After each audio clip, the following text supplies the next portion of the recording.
What is happening, sports fans? It's your main man, Matt, from the DFS 5-pack, rocking it solo. It is Friday, October 1st. It's the last Friday night slate of the year. I'm saddened by that. I'm ready to crush this one, but definitely saddened by that. I love me some MLB, and fortunately, we're pretty much done for the year. Couple days left after tonight. Then the playoffs will be starting. Gotta love playoff baseball a little bit. Somber for me with no Indians in there, but still will be very enjoyable. We'll play DFS. It'll be fun.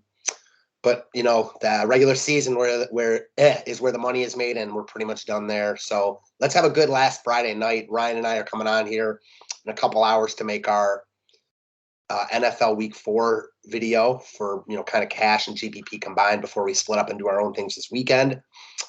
And with that being said, let me screen share this, and we will dive right in. All right, so pitching options. Not like the greatest group, but some guys that I definitely like here. Sandy Alcantara, always prefer him at home. Coming off 2 not great outings. He was awesome before that.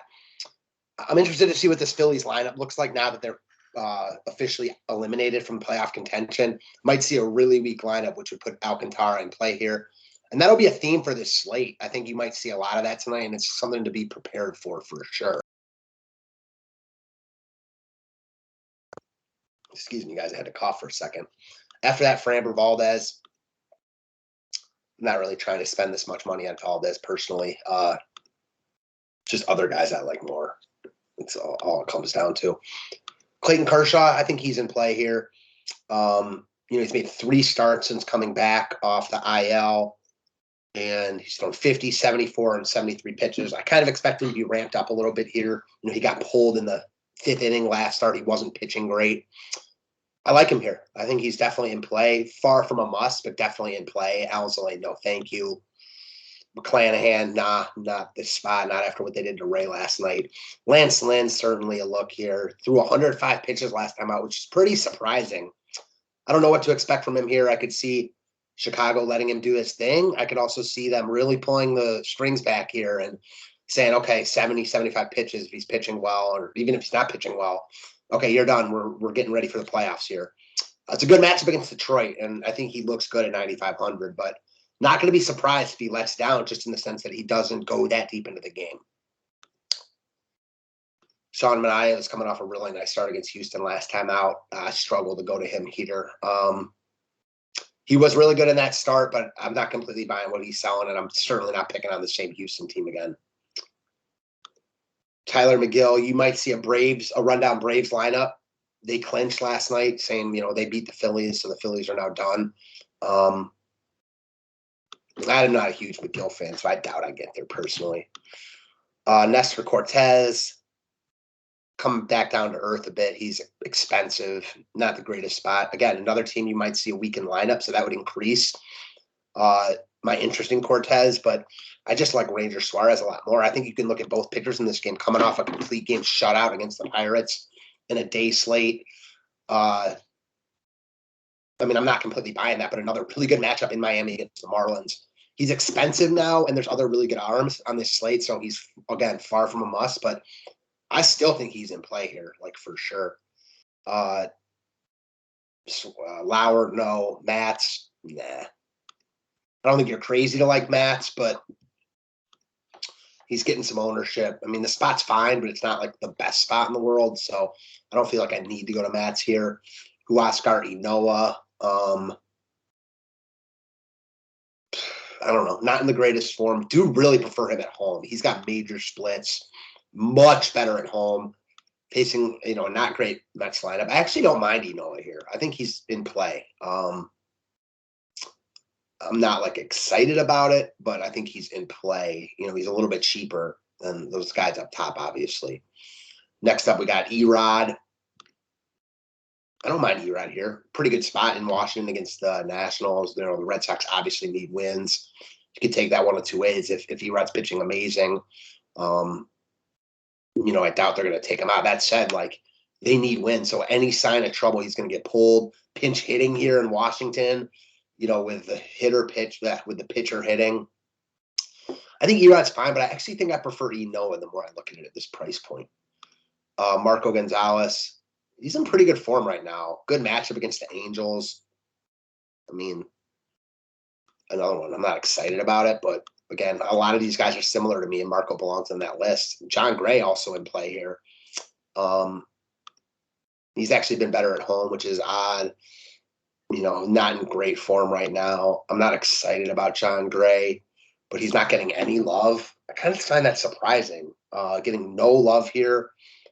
And obviously, even though his numbers are a little bit better at home, you always prefer him outside of Coors.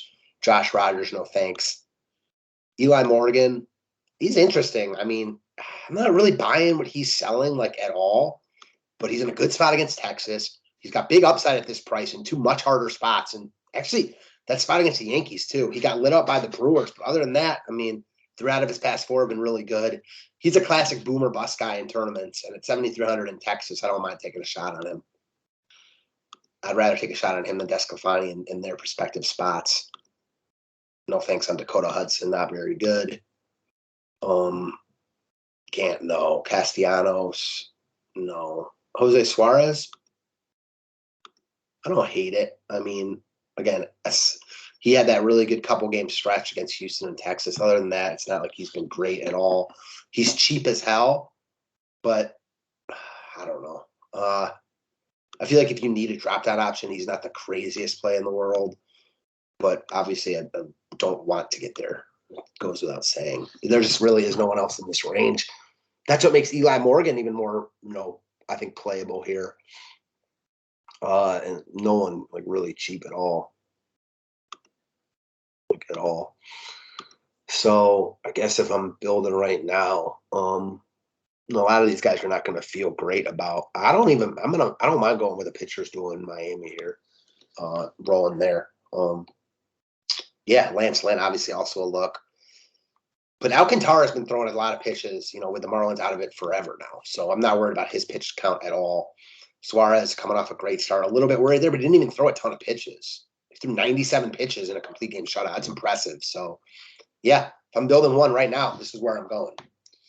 All right, let's talk about some offenses. We got Boston at Washington. Boston, again, one of the better offenses on the slate tonight, facing Josh Rogers, who had a couple really good starts against Miami, came back down to earth against Cincinnati. Boston's been very underwhelming. That whole series against Baltimore, they underwhelmed. Now they're going to be losing their DH. Interesting to see what their lineup will look like. But, I mean, again, these guys are wildly in play. Kike, I'll be interested to know if JD's in the lineup tonight. Renfroe, Kike, JD. The Boston stack is firmly in play for me here. It's hard not to like them. There's other good spots on the slate, so I don't think they're a must, but I do like them here. And as far as Washington goes, better spots on the slate. They're pricey too. I mean, real pricey for the guys you want. Soto's 59, Josh Bell's 54, Alcides is 549. I mean, geez. So, yeah, Keibert Ruiz is 45. I struggle to see myself stacking Washington here, coming back from Coors. It's really about Boston and Erod. Give me 1 second, guys.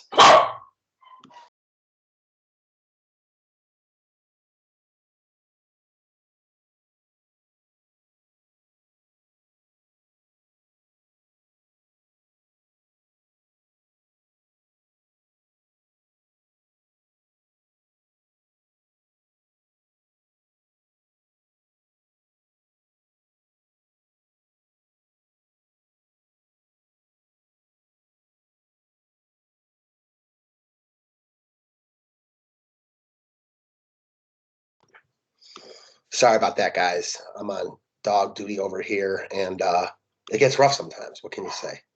So, yeah, it's about Boston in this game. I mean, I don't think you're crazy to take a couple pieces from Washington, but big slate, no thanks. Next, we got Tampa and the Yankees. Yankees hit Robbie Ray really well last night, and they're facing another hard-throwing lefty, not as good as Robbie Ray tonight. I got no issue with anyone that wants to use some Yankees. I mean, Aaron Judge, show him why he's, considered one of the best hitters in baseball right now. He's expensive. He's going to get no love. Stanton, always good against lefties. Walked twice and got a hit yesterday. No, walked twice and scored. Got to close this door. Give me 1 second, guys.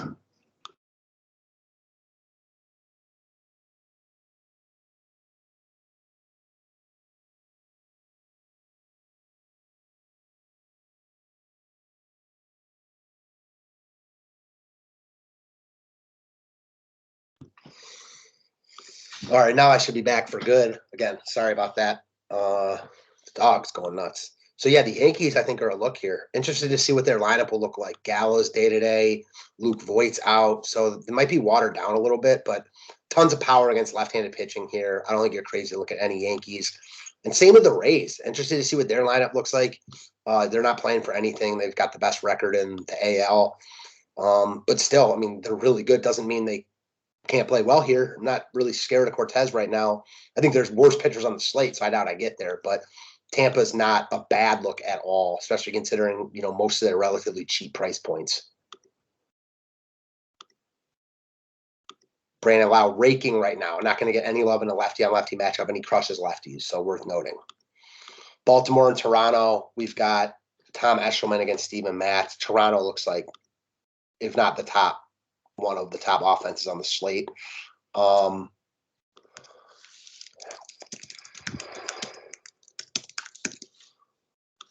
Sorry, now, of course, my wife is texting me right after the dog. So, when it rains, it pours, as they say. Back to MLB. Toronto looks like they're in a great spot here. I know the Orioles just kind of took care of Boston, but, I mean, listen, the sun shines on a dog's ass, every now and then, right? Like, Baltimore's going to play well. They're going to pitch well occasionally. I think that was more bad Boston than good Baltimore. And now facing an angry Toronto team, fighting for their playoff lives. I don't even know if they're still – let's check if they're even still in it.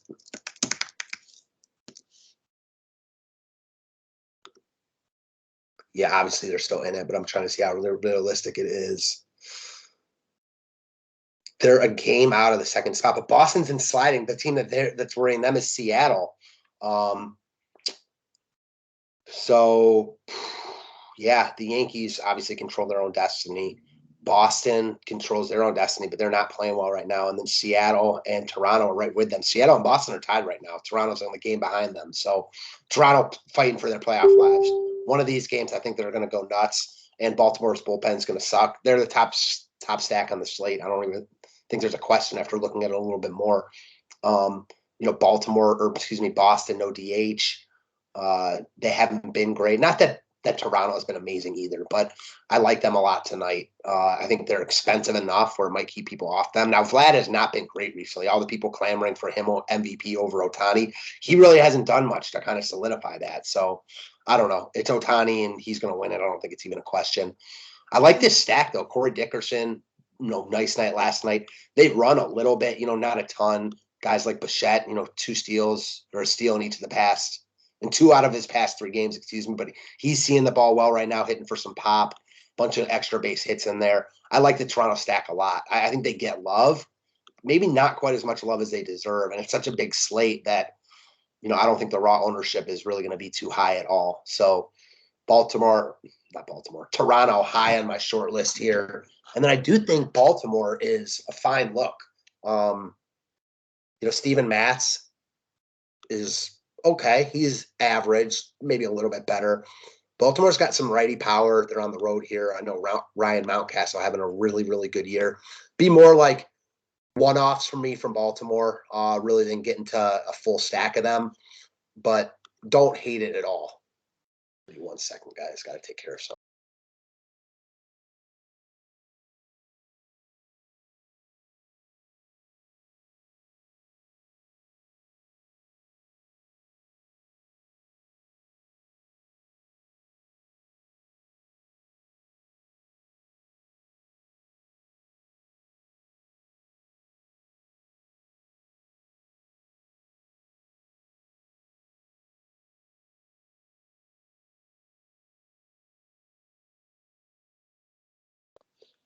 All right. Sorry again, guys. Bunch of interruptions. I hate that, but that's what happens. When I'm rolling solo, unfortunately, I have to pause the video and stuff to deal with stuff.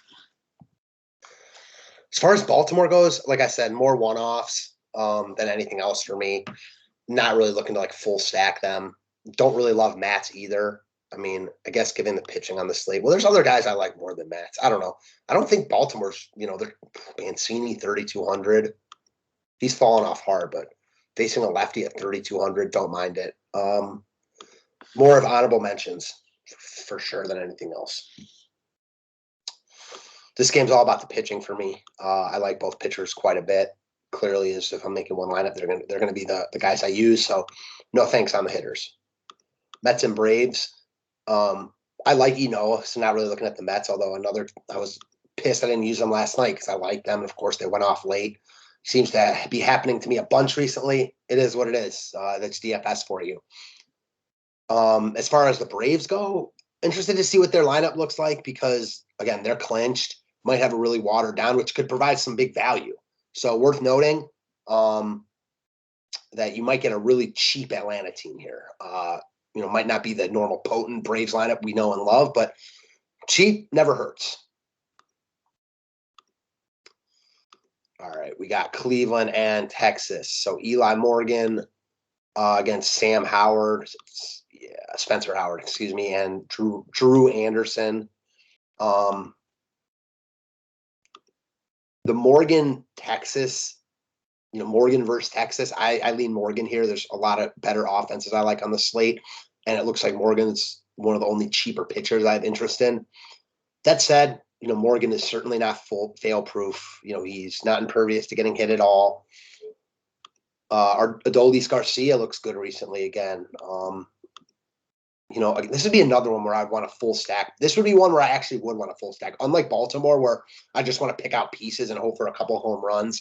I don't really see Matt's getting absolutely lit up here. Texas, if Morgan's bad, he's real bad. So I could see stacking Texas here, full stacking of the Rangers here. Not my favorite choice, but I could see it for sure. Then I also think the Indians are in play against Howard and Drew Anderson. Aside from Ramirez, Reyes, Straw, it's Rosario. Rosario's he's decently priced, not crazy expensive, but not cheap. They're cheap outside that, Harold Ramirez, Oscar Mercado, Bradley Zimmer. I could see going to Texas or going to Cleveland here. Not my favorite stack on the board, but up there. They're not going to get nearly the amount of love as teams like the Red Sox, the Twins, who we'll get to, the Blue Jays, the Rockies. So I like the Indians right there with those other teams. And if they're getting no love, I can definitely see using them here. Tigers and White Sox, we got Lance Lynn. We talked about him a bit. Not looking at Detroit here at all, even though I don't know what to fully expect from Lynn. No thanks on Detroit.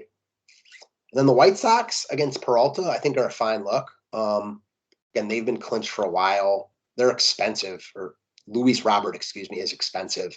They got some cheap pieces to go along with that. Luis Robert's so expensive. Click on it, I guess. Outside of, and even Anderson's not crazy expensive. Outside of Robert, they're not really that expensive. I take all that back. I get why they're getting a little bit of love.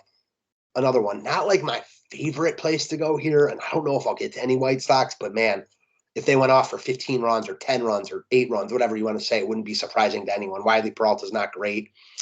And, their bullpen sucks too. So the White Sox are certainly in play. On a smaller slate, probably be jamming a lot of them in. On this one, I think, again, they're in play, but nothing I'm going out of my way for.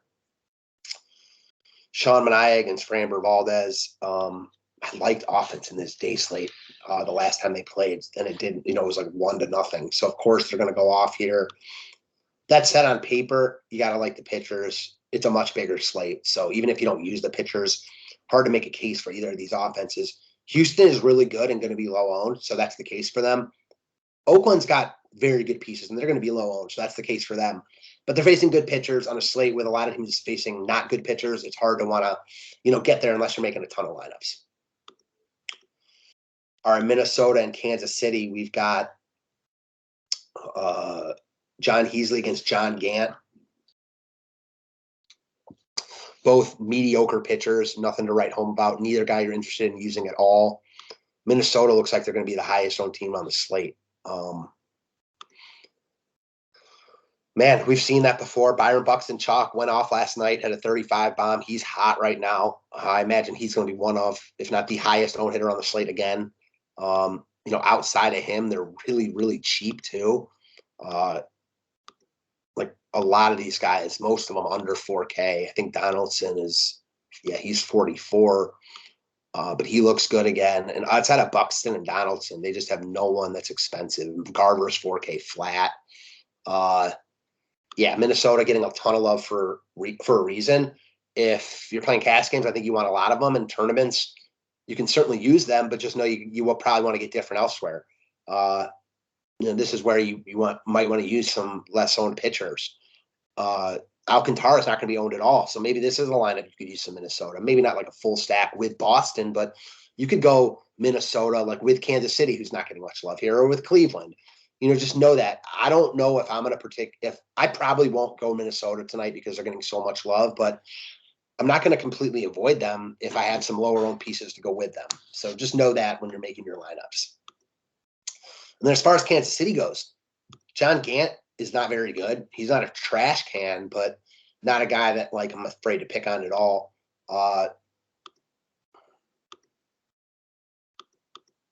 Benintendi looks pretty good right now. I could see going here at 4K. The guys you really want, though, are expensive. The only guys you really want are Merrifield and Perez. Yeah, I don't know if it's tonight I'm going to full stack Kansas City, but I don't hate it. Cubs and Cardinals. So we've got Adbert Alzolay against Dakota Hudson. As far as the Cardinals go, another team that's clinched now. We'll wait and see what their lineup looks like. Alzolay is a guy that has really struggled against lefties. So Dylan Carlson, who homered twice yesterday, seeing the ball well right now, would be a guy that stands out. Yeah, I don't, Tommy Edman, a switch hitter. I don't think St. Louis is out of play at all. But the real offense I'm looking at here, crazy enough, is the Cubs. They are crazy cheap against Dakota Hudson, who I'm not afraid to pick on at all. Ian Happ, he's had a good second half. He's picked his year up big time. He's a guy I'm certainly intrigued in. I mean, Rafael Ortega, double digits in 4 straight. Wilson Contreras, 3,500. I mean, these guys are just too cheap for who they are. They're also not getting love. I mean, yeah, I could definitely see going to the Cubs here. They haven't been playing for anything for months now, so nothing new to them. Their lineup's going to be what it's been. They're playing for pride. Last series of the year, guys are playing for jobs next year, facing a Cardinals team that's coasting. I like the Cubs here. They're so cheap. I mean, you could, we'll just do this now. You go Contreras, Happ, Ortega. I mean,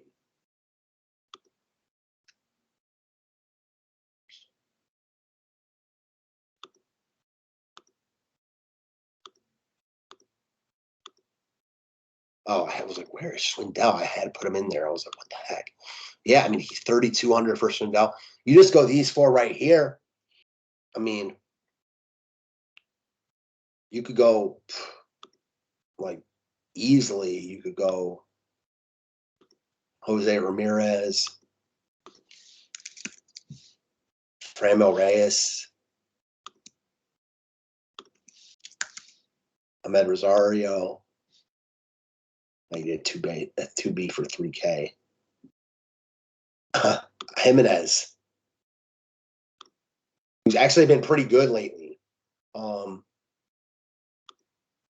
If he's in the lineup. If not, you got Owen Miller who you could plug in there, but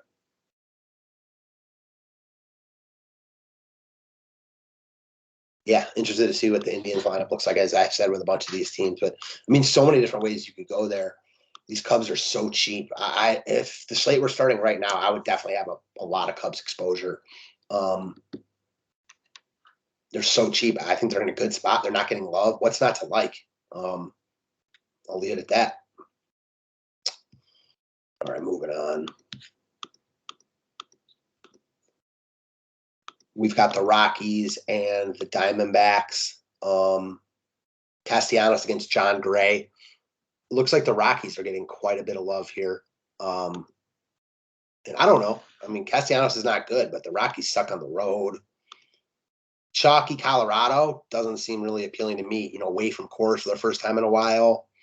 I get it. I mean, they're in a good spot. They're very affordable, but give me these Cubs over the chalky Rockies. If ownership were switched, give me the Rockies over the Cubs. But as it stands now, I'm not going to be wanting to use chalky Rockies on the road. That said, I get it. Like I mentioned before, Castellanos is not good. They are very affordable for who they are. So, if you like the Rockies, I kind of mentioned it with the Twins. The raw ownership isn't going to be too crazy here. So if you want to just go with the Rockies and it gets, a little bit different elsewhere, I get that. I mean, you could go Rockies and Cubs if you like the Rockies enough. As far as the Diamondbacks go, nah. Good night for them last night, but John Gray I respect enough. Like, he's definitely a guy that can get lit up. And if I were playing the night slate and he were getting a bunch of love, maybe I'd go with the Diamondbacks. But he's not getting any love. If he were getting love on this slate, I could see using some Arizona, but not really where I want to land here. Nah, not for me. Padres and Giants. I guess Avila's pitching for the Padres. I don't know what kind of, if that's going to be a bullpen game. Let me see something real quick.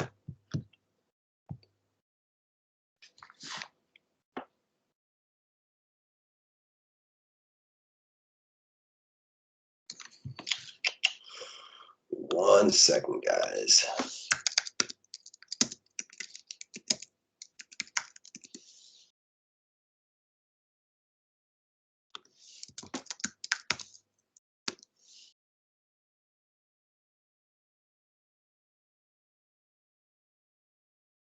I mean, this guy's like in the 20s in terms of the Padres' top prospects. So nothing to be afraid of with Avila at all. I kind of like San Fran here. Again, their team's still fighting. They need wins if they want to clinch the NL West. They're affordable too. We've seen Crawford well over 5K, like close to 6K for a while. Chris Bryant, 47. I like the Giants here as a full stack. Bad ballpark, so that's a negative and a detractor for sure. And I talked about it. I like the Indians and the Blue Jays and Boston for sure. But I do think you can lump the Giants right in there, especially with teams like the White Sox who are getting love. I also like the Cubs. I mean, it's a big Friday night slate, so a lot of teams to like. We know that. I don't think you should just write off the Giants at all, though. Good spot for them. And as far as the Padres go, I respect Escafani enough. The Giants are still fighting. Tatis got off the schneid last night, homered. I liked him coming off a day off. I don't hate him, but nah, not really looking to stack them here. Brewers and Dodgers. Eric Lauer against who's pitching for the Dodgers? Kershaw, yeah. Much more interested in Kershaw than the Milwaukee Bats. I will say Christian Yelich has really good numbers off Kershaw. I haven't even looked it up, and I know that he's not in bad form right now, so that's not a crazy play. But other than that, now looking at the Brewers, they're locked in, not playing for anything. As far as the Dodgers go, yeah, I'm not afraid of Eric Lauer. I think he's okay, but certainly not a guy I'm afraid of. AJ Pollock crushes lefties. He's hot right now. Mookie Betts crushes lefties. Corey Seager crushes everyone. Trey Turner crushes everyone. Justin Turner crushes everyone, especially lefties. Max Muncy crushes everyone. I mean, this lineup's just elite, about as elite as it gets. So if you want to plant your flag and just roll with the Dodgers, do your thing.